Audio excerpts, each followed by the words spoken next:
The studio lights were softer than usual that evening, deliberately warm, casting amber reflections across polished desks and darkened camera lenses. It was the kind of lighting designed to soothe, to suggest calm, credibility, reassurance. The temperature sat just a touch too cool, the kind that makes you aware of your own breathing if you sit still long enough. Everything about the room whispered control. Order. Professional restraint. And yet, beneath that calm exterior, something was unraveling. Dan leaned slightly forward in his chair, fingers loosely interlocked, eyes fixed on the monitor in front of him. His expression wasn't angry. It was sharper than that. Measured. The kind of focus that comes when you already know the story, but you're about to expose it anyway. Across from him, the large screen glowed with headlines, blurred images of magazine covers, familiar faces frozen mid-smile. Prince Harry. Meghan Markle. California sunshine masking something far darker underneath. This was supposed to be the safest exit in modern royal history, Dan said quietly, his voice steady but edged with disbelief. A clean break. A new life. Freedom. He paused. Let the silence stretch just long enough to feel uncomfortable. But 6 years later, he continued, here we are. The screen shifted. A U.S. weekly cover slid into view, bold lettering screaming conflict without ever quite admitting it outright. Torn between two worlds. The words hung there like an accusation. Dan exhaled through his nose, a faint shake of his head betraying the frustration beneath the surface. They want you to believe this is about identity. About longing. About a man caught between duty and desire. Another pause. It's not. The camera tightened slightly, drawing the audience closer, as though pulling them into a confidential conversation they weren't supposed to hear. Dan's tone lowered, not softer, but heavier. This is about collapse. Somewhere off camera, a producer shifted in their seat. The faint hum of studio equipment filled the gaps between words. Dan turned his head just slightly, glancing at a second monitor where clips were queued up, talking heads, anonymous sources, carefully planted phrases like insiders say and sources close to the couple. He let out a short, humorless laugh. Harry is confused right now, he said. Deeply confused. And that confusion is spilling into everything, his public image, his marriage, his future. The screen flickered to footage of Prince Harry at a recent event. His smile arrived a fraction too late. His shoulders sat stiff beneath an expensive suit. He nodded when expected to, laughed when cued, but his eyes told a different story. Distant. Restless. Unsettled. You don't need a psychiatrist to see it, Dan said. You just need to watch. The footage froze on Harry's face. This is not a man at peace. Dan leaned back now, one arm resting along the edge of the desk. And yet, today, we're told he's considering a return. Not full-time, of course. Oh no. Just half. The word lingered in the air like a bad joke. Half in. Half out. Dan smiled thinly, the kind of smile that carries no warmth. Does that sound familiar to anyone? The audience at home didn't need the reminder. The phrase echoed with history, 6 years of rejection. Of closed doors, of a late Queen's firm, final no. But Harry, it seemed, hadn't accepted it. The screen shifted again. A quote appeared, clean and polished, attributed to an unnamed source. He would be happy to step in when needed. Dan stared at it for a long moment. When needed, he repeated slowly. By whom? He leaned forward again, intensity returning to his posture. There is no vacancy. There is no crisis. There is no role waiting in the wings for Prince Harry to reclaim. Another beat. And yet, this narrative keeps appearing. The camera cut briefly to archival footage, Harry and Meghan stepping back from royal duties, flashing smiles as photographers shouted their names. The infamous freedom flight. The promise of happiness, independence, authenticity. Dan's voice overlaid the images. Remember this moment. Remember the certainty. The confidence. The insistence that life on the outside would be better. Healthier. Freer. The footage faded.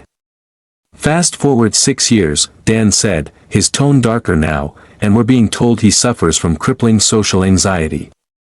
That he's happier away from home. That he feels trapped in a 16-bathroom mansion in Montecito. Dan paused, then shook his head. That's not freedom. That's exile with better decor. A faint shift in lighting marked the transition to the next segment. The atmosphere thickened, the pacing slowing further as Dan prepared to dig deeper. Here's where it gets interesting, he said. Because this isn't just about Harry. The camera pulled back slightly, revealing more of the studio, the screens surrounding him like silent witnesses. This is about a marriage under strain. Dan's eyes flicked briefly to another monitor, where headlines scrolled, publicist resigns. Netflix deal downgraded. Charity handed off. Brand struggles. One publicist leaving is bad luck, he said. 11. That's a pattern. The words landed heavily. And patterns tell stories. Dan folded his hands again, voice dropping to a near-confidential tone. What we're seeing now is two competing narratives bleeding into public view. One says, we're thriving. We're building. We're moving forward. A pause. The other says, I want to go home. The tension was no longer subtle. It was visible. Audible. Almost physical. And when those two stories collide, Dan said quietly, something breaks. He straightened, eyes locked on the camera. This isn't a redemption arc. This isn't nostalgia. This is desperation. The studio fell silent around him, the weight of the moment pressing in. And we're only just beginning. Dan leaned back, letting the words settle. Because once you start leaking that you're unhappy, once you admit you're torn, once you hint that you want back what you publicly rejected. He paused, just long enough for anticipation to spike. There's no turning back. The screen slowly dimmed. And next, Dan said, voice low and deliberate, we'll talk about what happens when the illusion finally collapses. And who's left standing when it does. The camera held on his face for a beat longer than usual. The lights came back up in the studio, but something had shifted. It wasn't obvious at first. The same warm glow washed over the desk. The same polished surfaces reflected the cameras back at themselves. But the air felt heavier now, as if the room itself had absorbed what had just been said. There's a moment in every unraveling, quiet, almost polite, where denial gives way to inevitability. Where pretending stops working. Dan sat motionless for a second longer than usual, eyes lowered, jaw set. When he looked up again, his expression had hardened, not with anger, but with resolve. Let's stop dancing around it, he said. This isn't a rough patch. This is a collapse in slow motion. The screen behind him flickered to life, filling with headlines stacked one atop another. Netflix. Archwell. Publicists. Charities. Lifestyle brands. Each one lingered just long enough to be recognized before sliding away, replaced by the next. The effect was overwhelming by design. For 6 years, Dan continued, they told us this was a carefully planned reinvention. That every move was intentional. Strategic. Empowered. He leaned slightly forward. So why does it look like everything they touch is being quietly handed off? Shut down. Or downgraded? The studio felt colder now. The hum of equipment more noticeable. Dan's voice dropped, slower, more deliberate. Let's talk about Archwell. The word landed like a stone dropped into still water. Once, that name had carried promise. A banner under which meaning and purpose were supposed to live. Now, it barely registered beyond a footnote. The Parents Network, Dan said. Launched with fanfare. Televised hugs. Grieving parents brave enough to share their pain because they believed, truly believed, that Harry and Meghan would stand with them. The screen cut to footage from the original interview. Soft smiles. Earnest nods. Carefully rehearsed empathy. Dan watched it for a beat, his face unreadable. And now? He asked quietly. Gone. He lifted a hand slightly, as if weighing the word. Not transitioned. Not scaled. Gone. A breath. Handed off, Dan repeated, his tone edged with skepticism. That's the word they want you to use. Sounds noble. Responsible. Mature. He shook his head. What they don't tell you is what happens when a charity stops filing. When obligations are ignored. When responsibility becomes inconvenient. The screen shifted again, this time to legal language, blurred just enough to avoid specifics. But clear in implication. You don't hand something over when you care, Dan said. You walk away when you don't want the burden anymore. Silence followed. Heavy. Uncomfortable. And the people left behind? He added. They don't get press releases. They don't get sources say. They just get abandoned. Dan leaned back, exhaling slowly. This is the pattern. The screen now showed a montage of departures. Faces. Names. Publicists stepping down. Executives resigning. Advisors disappearing without explanation. 11 publicists, Dan said. Think about that. 11 professionals whose job it was to manage the narrative, and all of them walked. He tilted his head slightly. Ask yourself why. The answer hung there, unspoken. Because when your clients don't agree with each other. When the message changes week to week. When one says, I'm happy here, and the other says, I want to go back. Dan paused, eyes narrowing. You don't have a PR problem. You have a marriage problem. The studio seemed to tighten around the words. Footage rolled again, Harry alone at speaking engagements, his applause polite but thin. Meghan on carefully curated platforms, selling an image of calm domestic success. Two trajectories moving side by side, but never quite together. Look at them, Dan said. Really look. Harry's shoulders slumped slightly as he waded off stage. Meghan's smile held a fraction too long for the camera. These are not aligned lives. Dan folded his hands again. Harry wants structure. Purpose. Uniforms and ceremonies and rules that tell him who he is. A beat. Meghan wants control. The word wasn't shouted. It didn't need to be. She wants branding. Monetization. Scarcity drops and email blasts promising meaning through merchandise. The screen flashed briefly to an image of a black leather bookmark. $18. Dan almost laughed, but stopped himself. This, he said softly, is where the fantasy finally collapses. He leaned forward again. Intensity returning. Because while Harry is briefing journalists about anxiety and longing and regret, Meghan is selling a bookmark and calling it a piece. The studio felt almost surreal now, the contrast stark. One is asking for purpose, Dan continued. The other is asking for your credit card. He paused. And they want us to believe this is a unified vision. The camera cut tighter. Dan's voice dropped. It's not. A subtle shift in tone followed, not dramatic, but darker. More intimate.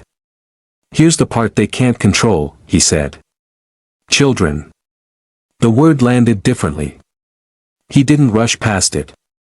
Because you can't brand stability. You can't spin consistency. And you can't raise young children in two emotional realities at once. Images appeared, soft focus shots of Montecito. Then the grey stone of British estates. Sunlight versus drizzle. Palm trees versus iron gates. You can't tell children this is home while quietly admitting you want to leave it, Dan said. And you certainly can't keep leaking confusion to the press and expect the foundation beneath your family not to crack. He straightened slightly. This is why the narrative feels so frantic right now.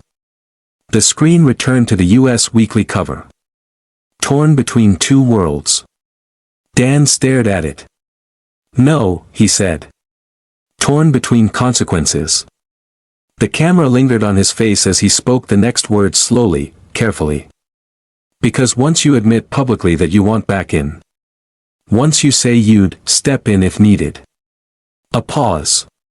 You remind everyone why you were told no in the first place. The studio lighting dimmed almost imperceptibly, drawing the moment inward. And that's when desperation sets in. The footage shifted, Harry at a party, the flash of cameras, laughter too loud, moments caught out of context. Social anxiety, Dan said. That's the phrase they chose. He leaned back. Maybe. Or maybe it's the dawning realization that the world moved on. Another pause. The royal family moved on. The words landed with finality. There is no open door, Dan continued. No half-roll. No safety net. And the more Harry reaches for it, he added quietly, the further away it gets. The tension in the studio was now unmistakable. And that, Dan said, is when people start making reckless decisions. The camera pulled back slightly, the screens behind him now dark. Because when the fantasy dies, when the brand falters, when the marriage fractures, he looked directly into the lens. Something has to give. A long beat. And next, he said, voice low and deliberate, we're going to talk about what happens when the masks finally fall. When loyalty disappears. And when the last illusion shatters. The lights dimmed further. Because what comes next, Dan finished, isn't reinvention. The screen faded to black. It's reckoning. By the time the lights came back up, the studio no longer felt like a place of analysis. It felt like a courtroom. The warmth was gone now. Replaced by something flatter, harsher. The glow from the overhead panels cut clean lines across the desk, across Dan's face, across the silent screens behind him. Even the air felt still, as if the room itself was holding its breath. Dan didn't speak right away. He sat there, hands resting on the desk, shoulders squared, eyes fixed straight ahead. The silence stretched. 5 seconds. 10. Long enough for discomfort to creep in. Long enough for the audience to lean closer to their screens without realizing they were doing it. This, he finally said, quietly, is what the end looks like. Not loud. Not angry. Just final. For years, Harry ran from something, Dan continued. The rules. The hierarchy. The expectations. He told himself freedom would fix everything. A faint exhale escaped him. But freedom doesn't replace identity. The screen behind him flickered on, showing old footage, Harry in uniform, standing straighter than he ever had since. His face younger. Calmer. Grounded. Structure, Dan said. Purpose. Belonging. The footage dissolved into recent clips, Harry alone on stages, clapping echoing rather than roaring. Smiles that arrived late. Applause that ended early. When you strip those things away, Dan said, you don't become freer. You become unmoored. The camera moved closer now, slowly, deliberately. And when you're unmoored, he added, you drift toward whatever promises certainty. A pause. Even if that certainty no longer wants you. The studio felt colder. Dan shifted slightly in his chair. This is the moment Harry didn't plan for. The moment when nostalgia turns into regret. He leaned forward. Because here's the truth no one wants to say out loud. Another pause, measured, intentional. There is no way back. The words landed with quiet force. The royal family didn't just move on emotionally, Dan said. They reorganized. They adapted. They closed ranks. The screen showed King Charles at recent engagements. William beside him. Confident. Composed. There is no gap in the schedule, Dan continued. No role waiting to be filled. No call coming. He let that settle. And when Harry hints, publicly, that he would step in if needed. It doesn't sound hopeful. Dan shook his head slowly. It sounds delusional. The camera caught the subtle tightening of his jaw. That's not cruelty. That's reality. Another screen lit up now, this one showing Montecito. Wide gates. Tall hedges. A mansion bathed in sunlight. 16 bathrooms, Dan said quietly. And nowhere to go. He paused, then added. That house didn't become a prison because of walls. It became a prison because of expectation. Expectation that this move would justify everything that was lost, Dan continued. Expectation that fame would replace legacy. That branding would replace belonging. The screen shifted, images of products. Lifestyle language. Carefully worded emails promising meaning through consumption. A bookmark, Dan said. $18. Marketed like a life philosophy. He almost smiled, but didn't. This is what happens when symbolism replaces substance. The camera lingered on. His face.